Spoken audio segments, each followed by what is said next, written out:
The Celtics Talk podcast is presented by 24autogroup.com. 11 locations across New England. What's up, everybody? Celtics Talk podcast coming to you at 12:25 a.m. I need to inject some energy into this because we were ready to go like literally 80 minutes ago, and then you were waiting for Jayson Tatum. I was sitting for a very long time, but Celtics up 2-0 in this series. We shift back to Dallas. Shifts back. So I will shifts to Dallas. Oh, man. Yeah, it's okay. Okay, sorry. It's a little I'm late going to get better. 9 straight wins. Whew. Boston Franchise record. 2 wins away from an NBA title. What's your big takeaway from this 105-98 triumph? Jrue Holiday! Where would the Celtics be without him? Where would the Milwaukee Bucks be if they had just kept him? I mean, you know. I mean, do you think... They were getting Dame either way, so... Right. But they had to keep Giannis happy.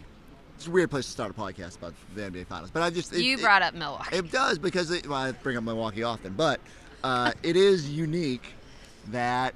I mean, if they had known, what do you think the chances were they thought Boston would get him? I mean, it couldn't have been high because... They slept on Brad Stevens. I do respect not doing what's best for your team, what you believe is best for your team. How'd that work out for I feel them? like you can't operate scared like that. I mean, not great right now. Scared but... money don't make money. Right, that's what I'm saying. Jrue Holiday was great tonight. Jrue Holiday was phenomenal tonight. Is he the MVP favorite as we stand through 2 games? Ooh, good NBA question. Finals MVP? I would have to think so. Don't you think? The way that he's playing on both ends of the floor and then offensively leading the Celtics here tonight. I mean, at the moment, yes. There's 2 more games to go, though, at least. Right. Almost least. twice as many games will be played. And that might be all that gets played. So, Jrue was great. I thought defensively taking on the challenge of defending Luka early, fighting over those screens, wearing him out, and then being like, all right, Jaylen, I'm going to pass the baton here in the second half. And Jaylen kind of getting to the finish line of wearing Luka down. He did look worn down in the second half, and that was something Jaylen told us post-game, that is the game plan. He has an injury, evidently. 3, not just 1. He's got a few injuries. Banged up, Luka Doncic. How much do you believe it's affecting him in this series? I don't know. He looked pretty damn good for a lot of that first half. He really did. Yeah. But worn down in the second. Worn down. Held to single digits. Forsberg. 9 points in the second half. I believe he was 1 of 6 in the shooting in the fourth quarter. A lot of short shots. So, I don't know. A lot of shorties. I think I want to talk about the defense for the Celtics. In that both of these games holding the Mavs under 100 points. Yes, okay. This vaunted Mavs offense. I was told it was the greatest offensive combo in league history. I also heard that. Yeah. I have not seen it. Have they seen the greatest defensive backcourt combo in league history? Not Stock against exchange. them. Well, and then the wings as well. You add in Jaylen Brown and Jayson Tatum. And Kristaps Porzingis blocking shots in the back line. So many bodies to throw at them. And Jason Kidd threw his card trying to incite Jayson Tatum. How'd that work out? Not well. No. Another loss. Second straight loss for Dallas. You were asking me earlier while we were filming a video you will eventually see of us eating lobster. Which, by the way, you have crabs on your tie. Those are not lobsters. I have crabs. I know this is a podcast. That's not what I said. But we ate lobster. So it's lobster night inside TD Garden. It only happens during the finals, and it only happens once. And so Chris and I got to eat lobsters pregame, and he said, "Oh, I wore my lobster tie." They kind of look like especially for lobsters. this. No, these are crabs. They're a completely different animal, and you're from New England. You should know this. You should know the difference. Do you not? It's also, is that a Christmas hat on there? No. What's the green thing? It's like a martini glass, I believe. Oh, okay. I'm on board with that. Thank you. I figured from afar most people could not tell that these are not lobsters, and you had to call me out on it. But you stay tuned for that video, which will pop up on your YouTube feeds. We're going to put it in the podcast, but then we realized if you're listening on the audio version, probably doesn't make a whole lot of sense. No. Then again, half of this podcast doesn't make sense if you're listening on the audio version. So far, we're 5 minutes in. We've talked about Milwaukee and lobsters. And crabs. And crabs. Yes. But trying to get this back on track. Derrick White, if we're going to talk about the stock exchange. Because you want to talk about how everyone said the Mavs offense was great. I've said the defense has been up to the task. Not only has Jrue Holiday been great, Derrick White, the chase down block with under a minute to go, might be one of the signature moments. And if this ends up, if the series plays out the way it's trending, Derrick's had a couple of those in this postseason run. He's been great. He's been phenomenal. Payton Pritchard hitting that buzzer beater in the third quarter. I was going to say that for later, but okay, we're going to go right there. Oh. You're talking about iconic moments. Did you know he subbed himself in? I didn't, and he did not tell me that. I spoke to him post-game, and he didn't mention it, and now I'm upset about it. So I don't know, because Jrue picked up his third foul, so he might have been subbing out anyway at that point, although if you're going on offense, you're probably not worried about him picking up a fourth. But regardless, the fact that just Payton knows that that's his moment. This is his time. And that everybody in the building knew that shot was going up. And everybody knew that shot was going in. That is fair. That was pretty awesome. You talk about Derrick having multiple chase down blocks in this postseason run. It feels like Payton has had multiple big shots here. A couple logo shots against Cleveland. And Indy. And Indy too, right? Like It just feels like he's had moments throughout this year, but especially the Heat. No, Cleveland. You're right. Weren't there two in one game? Two logos, yeah. Like one, I think one, maybe game. So up there, 3 and 4. Right. I'm gonna guess. But he's been. Boy, no one thrives in the final. Joe Mazzulla loves closing quarters the right way, and Payton Pritchard is so good at that. And it was such a lift because they were not closing that quarter well. We're letting the lead just slip away, and Payton Pritchard 6. Put it on himself. Pushed that lead right back up. How was he post-game? Payton was good. Okay. He was great. Yeah. Asked him a lot about his teammates, which is also because they were always very good. Very team effort in this. We should talk about the superstars. We were the big storyline, of course, was would the Jays have that wedge driven between them with Jason Kidd invoking the Jaylen is the best player on the Celtics. Everyone on the Celtics handled it pretty well, although Jrue had to clarify his statement which tonight. I don't even remember what he said. And so he went on, I think he was on NBA TV, okay, and sort of said, like, I think the question was, is Jaylen the best player? Kidd said he's the best player, and Jrue said something like, yeah, that's right. And then he was saying he was taken a little bit out of context. And Moore was just trying to hype up both of his guys, which is, I mean, luxury. I don't think anyone questions Jrue as a teammate. Nope. And Jrue in the locker room. And I don't think that either of the Jays questioned Jrue in that situation. Jayson Tatum flirted with a triple-double. Yep. One rebound shy. Should have actually had it. They called the foul, like a loose ball foul, chasing a rebound, and he would have had it, but maybe a late whistle in the final 3 minutes-ish.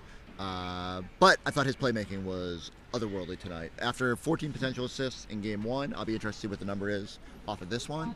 But he had 12 regular assists, so that number's going to be pretty high. He was very good post-game, talking about every time I touch the ball, if I take 1 or 2 dribbles, I'm seeing 3 guys loading up on me. So, yes, it is the best basketball play for me to spray it out to my wide-open teammate and trust them to knock down the shot, which tonight the Celtics... In the first half, they did not want to make any of those shots. No, but they continued to move the ball, continued to play within the system, and eventually the shots fell and got enough of the mid-range and lower percentage shots to fall as well. But he also, I had a really great comment about, I've been playing this way the entire season. Why would it make any sense for me to all of a sudden start caring about how much I'm scoring game to game? Fair. And I keep going back to it. All the Celtics are doing is winning. So whatever they're doing, it's they're working. only like 80-20 over the last 100 games. So. I mean, they've only set the franchise record for most straight wins in the playoffs. It's an embarrassment of riches. Before you get out here, me and Bill were talking about, do we need to start talking about where this team ranks historically?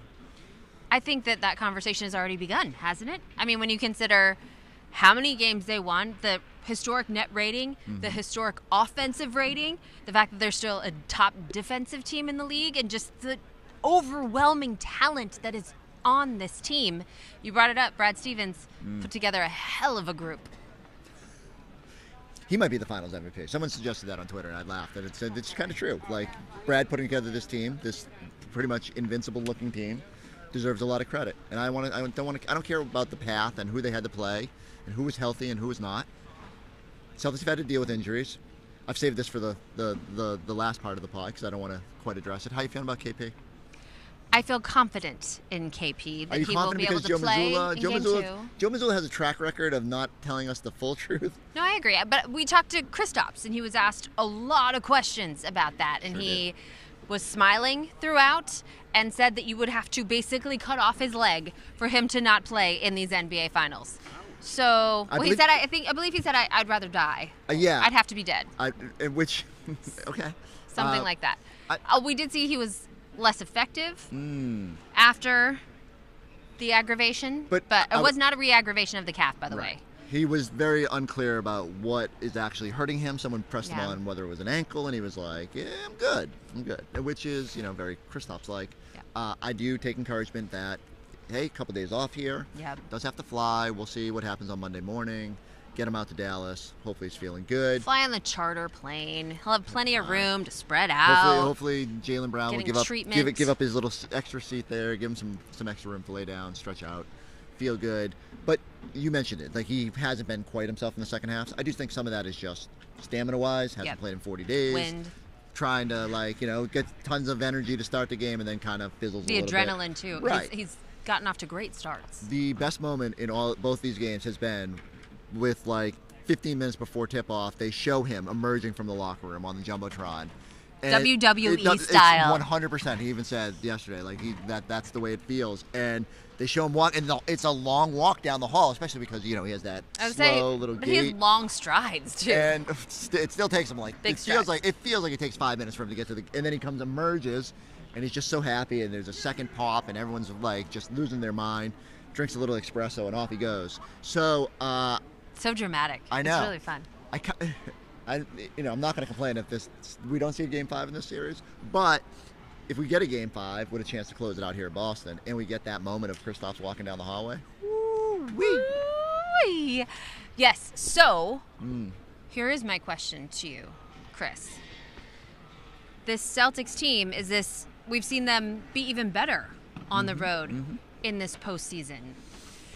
So I think if you're asking about Game 3 specifically, I am always worried when a team goes up 2-0 because you tend to get the best punch. Think about even in Indiana, down 2-0, Celtics finally solved the Game 2 issues here. We go out there and really should have lost that game, right? Took Jrue Holiday heroics to get to the finish line there. So I do think you just got to be prepared for Luka's best punch, even though he'll probably be on the injury report with 9 different injuries. Kyrie will not have to deal with the booze, presumably, in Dallas, so he should be a little bit more engaged. Role players tend to play better at home. So we were talking about on our post-game show, the Mavs are 2-point favorites right now, which sounds about right. Pretty bold. I don't know, based on the way the series has gone. I mean, this game was pretty close. The fact that the Celtics, I guess you could argue this was their poor shooting game of the series. Yes. And that to me is the biggest storyline of all here, is that the Celtics have typically in the past would have just lost this game. And I know we've said that 100 times this year. We're like, well, they wouldn't have won this game. But literally they could not survive bad shooting nights in the past. Yeah. And now even in the bad shooting nights in the biggest stage, they find a way to get to the finish line. Well, I guess that's what stands out to me is just how hard the Celtics played in this game. Leading into this postseason and even into this final series, everyone was asking if they'd been challenged enough, if they'd faced enough adversity.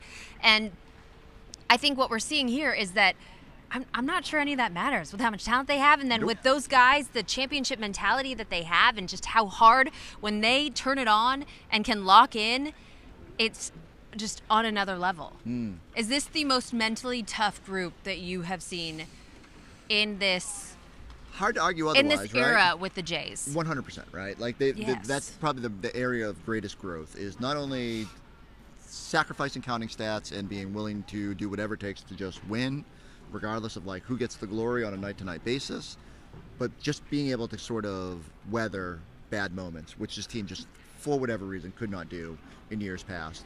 And they've kept themselves out of tough spots. Yep. Okay, don't give Luka a chance to win that game at the finish line. Yep. Derrick White, thankfully, blocking shots, ensuring that they don't get any closer than 5, I think it was at that point, and pushing. But maintain their poise. I mean, there's never any panic, never any. Well, I kind of panicked when they got it down to 5, but they're better than me, so I do appreciate that.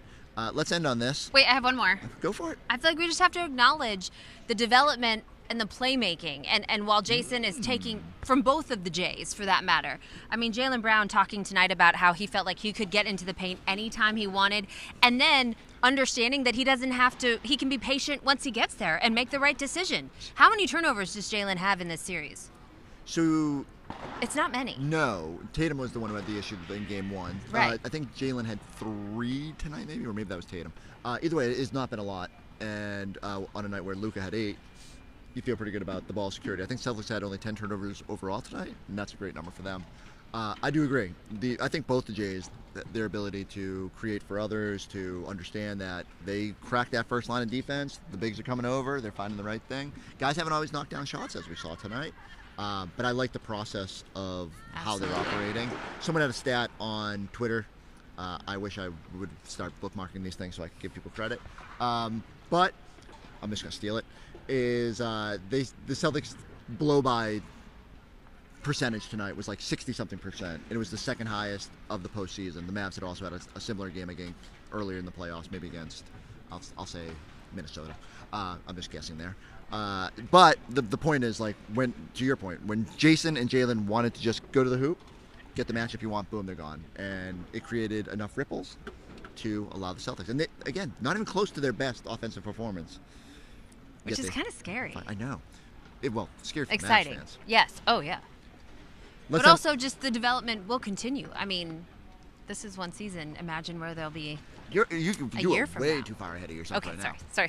We have a parade to plan. Bring it back. We did talk about cracking. We can go back, circle back to the lobsters, if you like. Go ahead. Cracking that exoskeleton. How many lobsters did you eat? I only ate one. I ran out of time. So did I. 600 lobsters were sacrificed for this game too. Of the media. And it was delicious. Shout out. Did you see that huge vat of drawn butter? I just wanted to take a bath in that. What was the guy working the counter? I think it'd be good for my skin. The butter? Yeah. No? Is that bad? Too much oil? Oh my God. Just be a pimply mess. Smeared. I don't even know where. This is yet again. Every night I'm. Bill. His name was Bill. He'd been here for 28 years. Frequently amazed how this pod can go off the rails so quickly, and we have Abby smearing butter all over herself, thinking we'll help her skin. I don't even know what to say anymore. What are we gonna do in Dallas? I don't know. What should we do? Mechanical bull for sure. That's my first suggestion. We're gonna find some more hats for you. I heard hats were a thing for you tonight. They were. Big Al. Cowboy hat? So like, does that make the most sense? Yeah. A cowboy hat in Dallas? Yeah. Yeah. What? Is that a real question? Like one of those like hilariously Burt Reynolds swoopy bucket hats. Yeah. Like I. No, a bucket hat? Well, not bucket hat, but like like the cowboy thingy. A cowboy hat. Cowboy hat. I don't know why. Yes. I don't know why I'm doing this. I understand what you're saying. The one that goes up on the side. Yeah. Okay. Yeah. Nice brim. I don't know. You're gonna have to get Al Castillo back here. I'm talking about hats. Believe me, he'll be on the first flight out tomorrow, looking for all the props possible. We had Mexican luchadors behind me today with sombreros, and yet again, just another day in the life of a Celtics reporter. It's great. But okay, Mechanical Bull.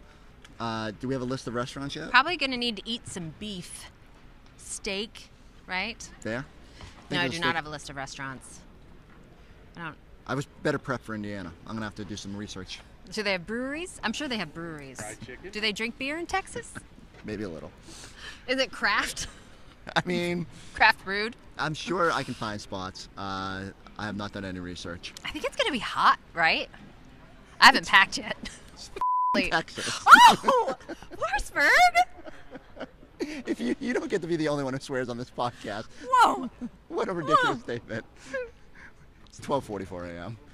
We should let the podcast people do their job. You can edit that out if you want, but you don't have to. Here's more of our post-game pod. Just beep it. You don't have to cut it out.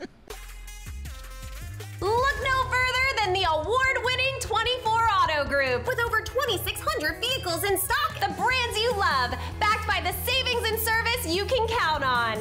Visit today or shop online at 24autogroup.com. Yeah, I think it starts with Jayson Tatum. He was aggressive in the first half, getting other people involved. Didn't shoot it well, stuck with it.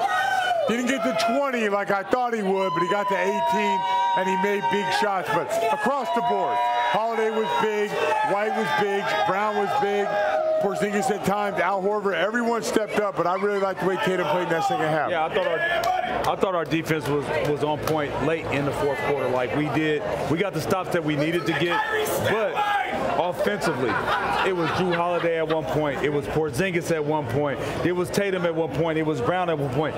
This is what Brad Stevens put together. And so he's not executive of the year on accident.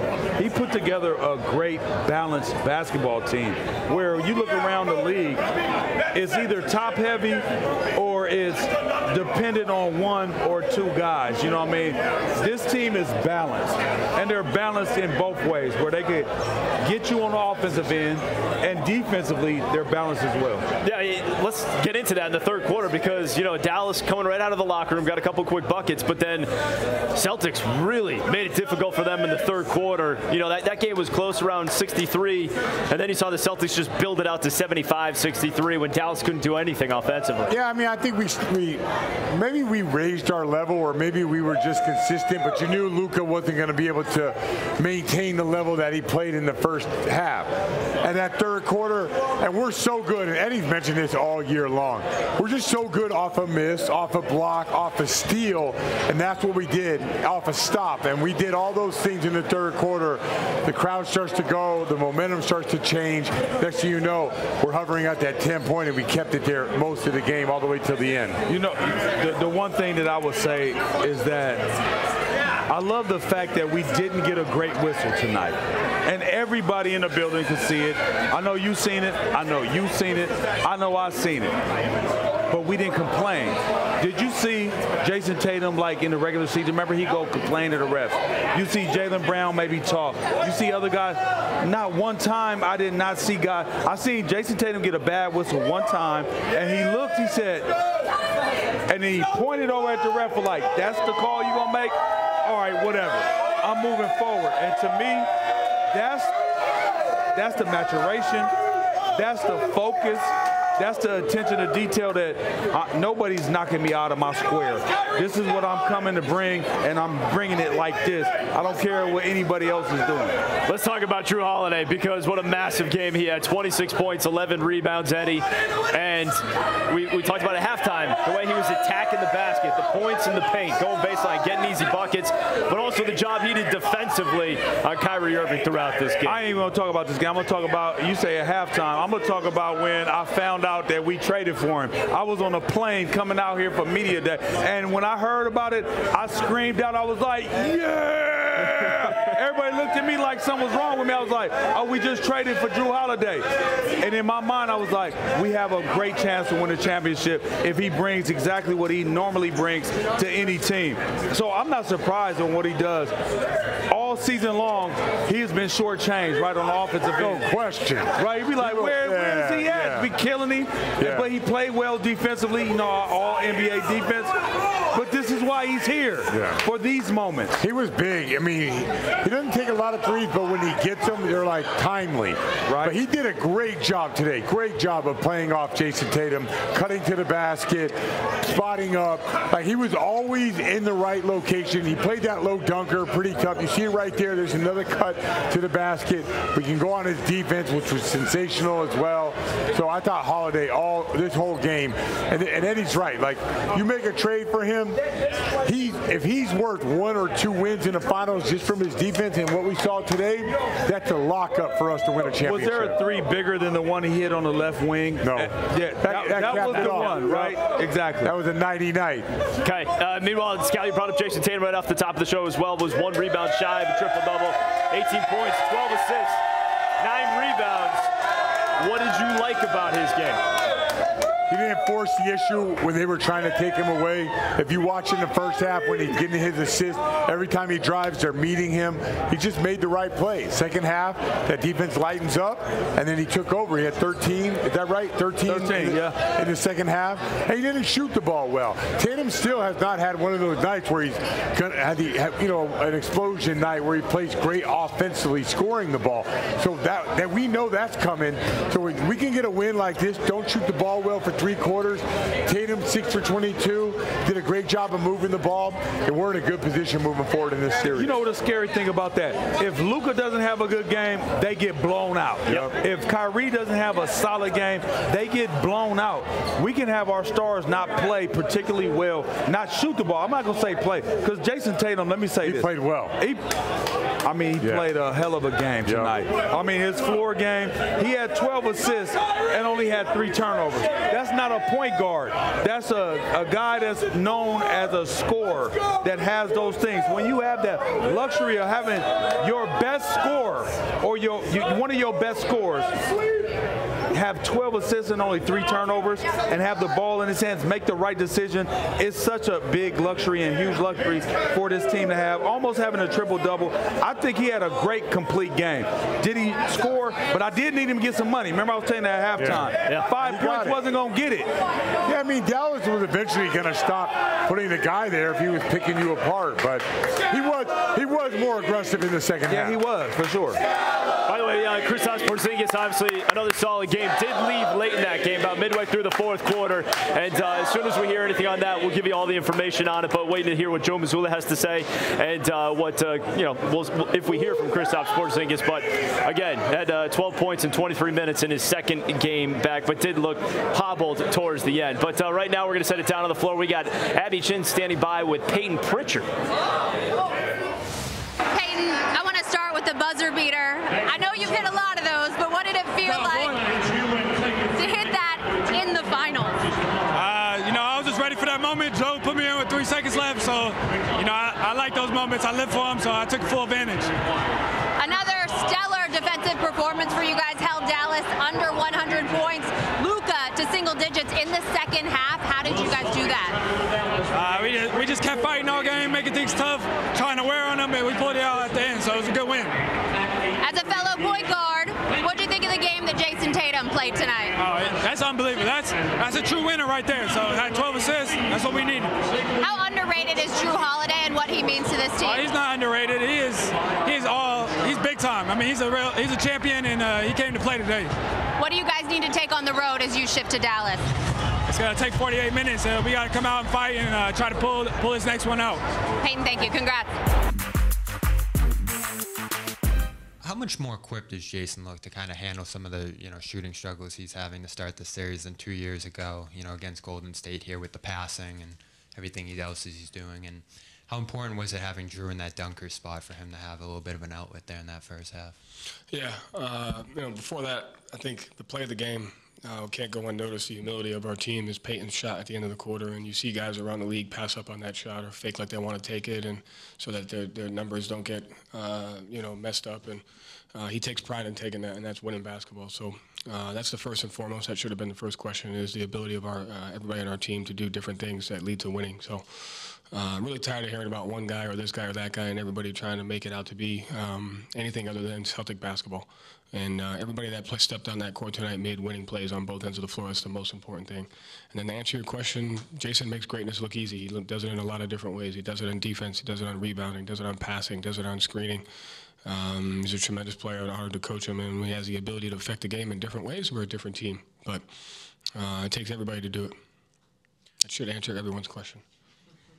Jake over here on the left side. Joe, that being said, was there an emphasis for Jayson to play more of a distributor role tonight? It seemed like that was kind of his personal agenda out there. The emphasis and where he's grown over the last 2 years is to take what the defense has given him and learn to impact the game in many different ways. And because of the type of team that we've had, especially this year, he's seen a bunch of different coverages, and he's seen different matchups because teams have to match up with our team. And so coming into a game, it's kind of similar to a puzzle, and he's done a great job learning how to solve the puzzle and do different things. Tonight, with the way that they were rotating and the way that they were defending, the most important thing was making the right play at the rim, and we were able to stay out of transition because our guys made that. And so I thought he did a tremendous job doing what the game called for. Jaylen, on a night when shots aren't falling, how big was the buzzer beater that Payton hit? Man, that was incredible. And I heard he checked himself in the game too. Like he's been hitting those shots all season long. If anybody's been paying attention to it, he's made, I don't know how many of those, at least 3 or 4. So tonight he made it in the biggest of moments. But it's just an example of what we do and have been doing all season long. And, you know, how you finish quarters is big. And we didn't finish that quarter great. We got a lot of open looks. We gave up it was some bad fouls. One of them was mine. I fouled Luka on the back cut. And then me and JT got mixed communication on the switch. Luka had a 3. We got to finish quarters better. But Payton checks himself in the game and covers us a little bit by hitting the big-time shot. I asked you yesterday about Thursday's crowd. You know, you challenged them again for tonight. Just want to get your thoughts on how they did. I thought it was great. In moments where we gained some momentum, that helped us get over the hump. So tonight we came out. We didn't shoot the ball well. We was a little flat, but I feel like the crowd helped us stay in the game. On your right, second row. Jaylen, you see Jrue have a performance like this where he gets his buckets basically just playing off of you guys. He came in here and said the chemistry between the team and him was pretty natural from the start, and he credited you and the rest of his teammates for that. How have you seen Jrue grow into what is a new role for him this season, and then be able to have a game like this in the finals? Jrue has been an example of just excellence. You know, since he's been here, his role has been different from what it was the last few years on Milwaukee, and he's been able to adapt. You know, not a lot of players, not a lot of guys can do that, be versatile, play different roles and different styles and still have an effect on the game. And Jrue, you know, he just came in. He wasn't on the ball as much, still guarded at a high level, but became the corner three-point specialist. And, you know, that's just a testament to his greatness. And tonight they wanted to emphasize loading up, making us make the right reads over and over again. And Jrue had a lot of opportunities tonight, and he took advantage. And he's just a hell of a player, hell of a person, great teammate. And, you know, I credit the victory to him tonight. He played well. Jared, back left.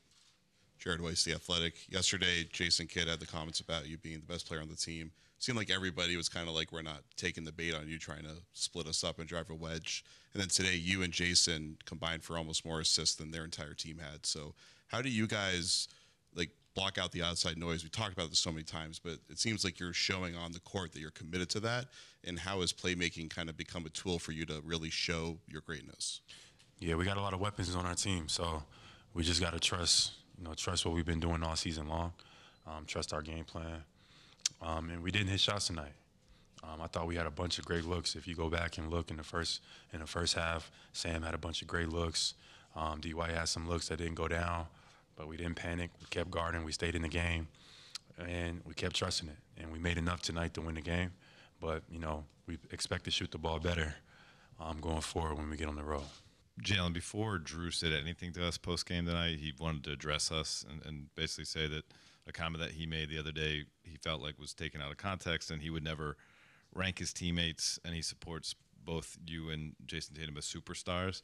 How has kind of his perspective, his wisdom, or his voice been something that's been welcome to this year's group as you've succeeded to this point? Jrue is a great teammate. Nothing short of that. He's brought championship pedigree to our team, so nothing Jrue says we question. Jrue, he comes in and he just is who he is. He's got that demeanor, that killer-like mentality, and we respect it. You know what I mean? He's a great teammate, and it's just an honor to play next to him. When you were sitting at that podium last time, we were asking you about Jason Kidd's comments about Jaylen, and you said it was a smart thing for him to try to drive a wedge between you guys. Tonight, you guys came out, you combined for 19 assists, made it pretty apparent you were going to try to move the ball as much as possible. So what did you think of his attempt to try to do that, and how do you feel like you guys responded on the court? I think we responded really well. You know, they're not the way their defense is set up and how much they're loading up and converging at the rim. You know, it just puts us in positions to attack and find the easy kick-out reads and just to keep you know, the ball popping and things like that, so we can get good to great shots on each and every possession. On your right, Jake, third row. Jason, Were those reads something that you went into tonight anticipating, a little bit premeditated, or did you get out there and see it and then make it a kind of conscious switch flip in your head that I'm going to be spraying the ball tonight? I mean, every time I take a couple dribbles, it's like 3 people right there. So, you know, we got a bunch of shooters on our team and guys that can space the floor. They kept leaving Jrue open, and so it wasn't like I had to do anything spectacular. It was just about finding an open guy. Dave, here on the left. Jason, Jrue led you guys in scoring tonight, led you guys in rebounding tonight. You're up 2-0 in the NBA Finals. Where would you guys be as a team without him? Good thing we don't have to find out. You know, we're very, very fortunate to have him, and you know, he was excellent tonight. Nick, here in the front. Hey there, Jason. Nick Yalley, Field Level Media. Building off of that, when you guys got Jrue this offseason, I heard a lot from Milwaukee fans. The one gripe about him was the defense is always there, offense is there in the regular season, tends to fade in the playoffs. Did you guys expect to get this offensive production from him at this point in the season? Yeah. And you guys are smart enough to know the way our team is set up. Like, we have so many talented guys on both ends of the floor that it could be a number of guys on a given night. You know, we have a really talented team, and, you know, that's how we win games.